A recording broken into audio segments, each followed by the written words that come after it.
brands in design get their product landing pages wrong all the time. Let's take a look at a market leader, and I'm going to blur out their name for anonymity. This page has a couple of things wrong with it out the gate on the front end. I don't even have to do a deep dive to call out some of these issues. We're looking at their page right now. This is a product landing page for bath faucets. First, there is no copy, no content, no written words on this page.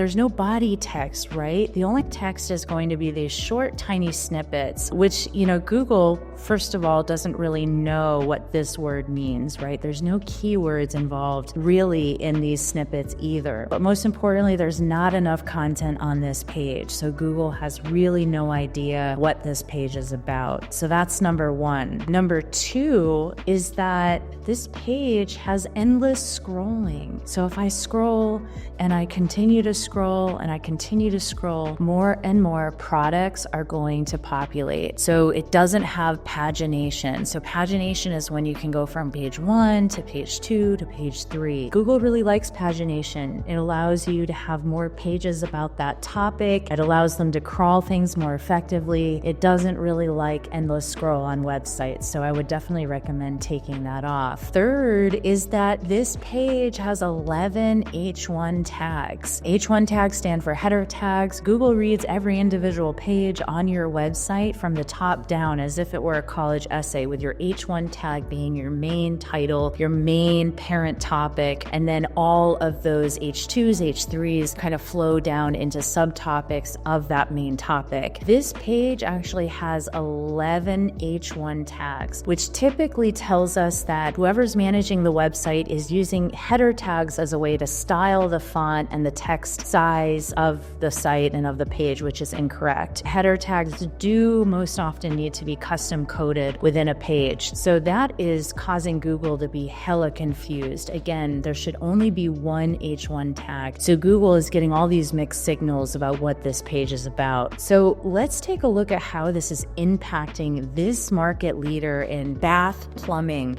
and hardware. So when I go to a Google search results page, I just typed in a really broad keyword, bath faucets. So, you have your sponsored posts here, that's your Google ads. And then you have, of course, the market shareholders, right? You've got the Home Depot of the world, Lowe's. Lowe's really needs to step it up. They're letting Home Depot beat them by a significant amount. But then you've got Delta Faucet, you got Faucet Direct. We actually cannot find this particular brand that we're analyzing right now on page 1 at all. So a huge miss to not even be ranking on page 1 for bath faucets, given the size of this company. And just to let you know, there are opportunities to beat out the Home Depots, the Lowe's, and even this Delta Faucets company. There are opportunities, even if you don't think there are. There is a possibility of that. But let's drill this down to a more niche keyword that I know that this specific company is very interested in ranking for: luxury bath faucets. Again, you've got your sponsored posts up here. You've got 2 sponsored posts, Perigold, not surprised to see them. They spend a ton of money on Google ads. This company is actually populating in position 2. If you remember my video a couple of weeks ago, you'll probably remember that position 1, the average click-through rate into a site on position 1 on Google is about 40%. And then on position 2, it drops down by 50% to about 19-20%. What's really interesting is how much opportunity you're missing out on by even being on position 2 versus position 1 on page 1. But that's neither here nor there. When I click into their link, and remember,